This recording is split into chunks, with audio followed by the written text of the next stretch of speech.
ನಮಸ್ಕಾರ ಸ್ನೇಹಿತರೆ, ನೋಡಿ ಇವತ್ತು ಬಂದಿರೋಂಥ ಜಾಗ 1 ಎಕರೆ 8 ಗುಂಟೆ. ಈ ರಸ್ತೆಗಿರುವಂಥ ಜಾಗ ತುಂಬ ಬ್ಯೂಟಿಫುಲ್ ಆಗಿದೆ. ನೋಡಿ ಅದೇ national highway, Mysuru to Malavalli highway. ಈ ಹೈವೇಯಿಂದ ಬರೀ 100 ಮೀಟ್ರು ಆಗಲ್ಲ. ಜಾಗ ತೋರಿಸ್ತೀವಿ ನೋಡಿ.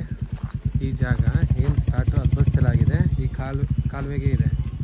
ಕಾಲುವೆಯಿಂದ ಸ್ಟಾರ್ಟ್ ಆದರೆ ನೋಡಿ, ಒಳ್ಳೆ ಲೇಕ್ ಇದೆ, ತುಂಬ ಬ್ಯೂಟಿಫುಲ್ ಆಗಿದೆ, ಒಳ್ಳೆ ಲೊಕೇಶನ್ ಆಗಿದೆ, ಹೈವೇ ರೋಡ್ ಹತ್ರ ಇದೆ. ಆಮೇಲೆ ರೋಡ್ ಫೇಸಿಂಗ್ ಇದು ಒಂದು 200-300 ಅಡಿಯಷ್ಟು ಜಾಗ ರೋಡ್ಗೆ ಇದೆ. ತುಂಬ ಚೆನ್ನಾಗಿದೆ.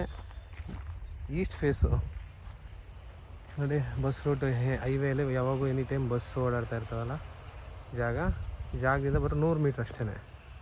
General property, legal document legal ಆಗಿದೆ ನೋಡಿ. ಲೇಕ್ಗೆ ಹತ್ರನೇ ಇದೆ, ಜಮೀನು ಪಕ್ಕನೇ. ನೀರಿಗಂತೂ ಯಾವಾಗಲೂ ತೊಂದರೆ ಇಲ್ಲ. ಒಂದು ಬೋರ್ವೆಲ್ ಇದೆ. ಅಕ್ಕಪಕ್ಕ ಎಲ್ಲ ತೋಟಗಳೇನೆ, ತೆಂಗು ಹಾಕಿ ನೋಡಿ. ಪಕ್ಕದಲ್ಲಿ ತೋಟ, ತೆಂಗಿನ ತೋಟ, ಹಿಂದಗಡೆ ತೆಂಗು ಹಾಕಿದ್ದಾರೆ. ಸುತ್ತಮುತ್ತ ನೀರಿಗೆಲ್ಲ ಹಾಕ್ಕೊಂಡು ಆರಾಮಾಗಿ ಫಾರ್ಮ್ ಹೌಸ್ ಮಾಡ್ಕೊಂಡು ಇರ್ಬೋದು ನೀವು. ಜಾಗ ಮಾತ್ರ ತುಂಬ ಚೆನ್ನಾಗಿದೆ. ಲೆಕ್ಕೆ ಅಟ್ಯಾಚ್ ಇದೆ ರೋಡು ಮತ್ತು ಈಸ್ಟ್ ಫೇಸು. ಏನಾರ ತೆಂಗು ಅಡಿಕೆ ಹಾಕೋರಿಗೆ ತುಂಬ ಚೆನ್ನಾಗಿದೆ. ಹೈವೇ ಹತ್ರದಲ್ಲೇ ಒಂದು 2 ಜಮೀನು ಬಿಟ್ಟರೆ ಹೈವೇ ರೋಡಿಂದ ಈ ಜಾಗನೇ. ಇವರು ಕೊಟ್ಟೆ 2.5 ಲಕ್ಷ ಹೇಳ್ತಾರೆ. ಸ್ಲೈಟ್ಲಿ ನೆಗೋಷಿಯಬಲ್ ಆಗುತ್ತೆ ಅಷ್ಟೇ. ತುಂಬ ಚೆನ್ನಾಗಿದೆ ಜಾಗ. ಬಾಕ್ಸ್ ಆಗಿ ಸ್ಕ್ವಯರ್ ಆಗಿದೆ, ಒಳ್ಳೆ ಲೊಕೇಶನಲ್ಲಿದೆ. ಹೈವೇ ಪಕ್ಕದಲ್ಲೇ ಇದೆ.